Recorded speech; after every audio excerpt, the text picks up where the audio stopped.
Hello, Aaron Hanneman here, pastor at Ascension Lutheran Church, and I have to share a story with you. Happened to me the other day.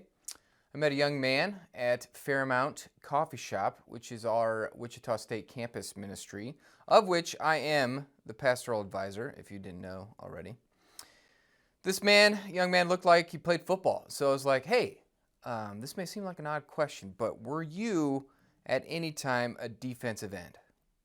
He was like, well, yes, I did. You must know your football. I said, well, I'm a bit of a fan. I asked him where he played. He said that he played at Butler for one year, but broke his arm and ended up dropping out.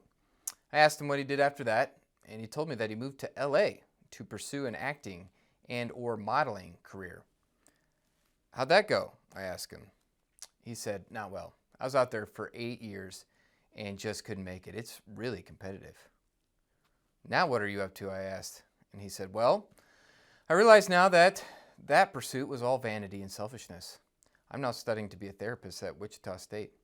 I really want to help people. Well, that's awesome, I said.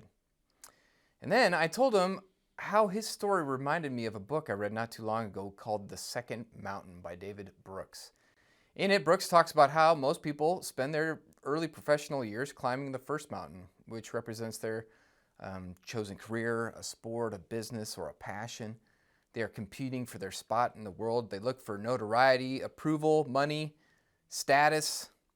And a lot of the successful ones start their own business or grow it to a noteworthy place. Some become CEOs of companies. Others become really proficient at whatever skill they've been honing and are well respected. What many of these people discover is that there's nothing at the top of the first mountain. That's when some of these folks set their sights on what Brooks calls the second mountain.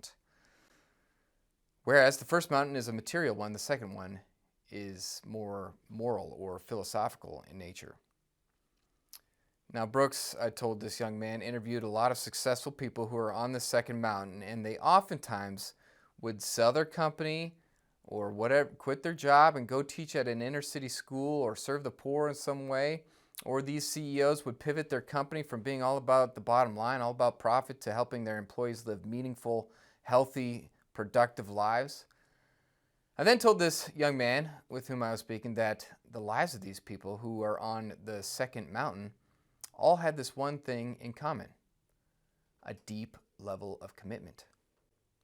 Brooks shares 4 of these commitments. Number 1, a vocation.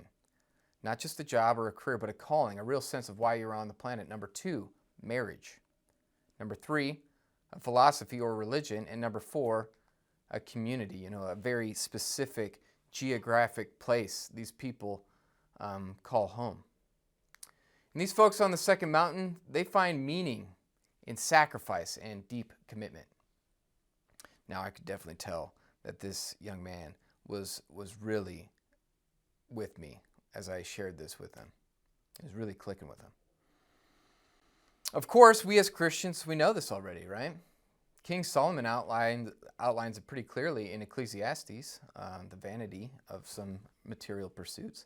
Jesus warns against it, the pursuit of mammon and the praise of man in the Gospels. And instead, Jesus says whoever wishes to preserve his life or keep his life will lose it, but whoever loses his life will find it and will keep it. This also reminds me of the words of St. Paul, penned in his first letter to the Thessalonians. This is one of my favorite passages here. St. Paul writes, "Now concerning brotherly love, you have no need for anyone to write to you, for you yourselves have been taught by God to love one another.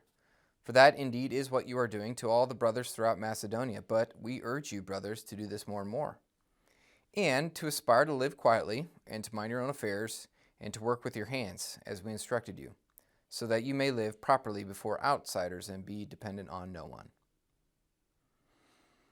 Some sound counsel from St. Paul here. And if you're not on the second mountain, I'm praying that God would lead you there.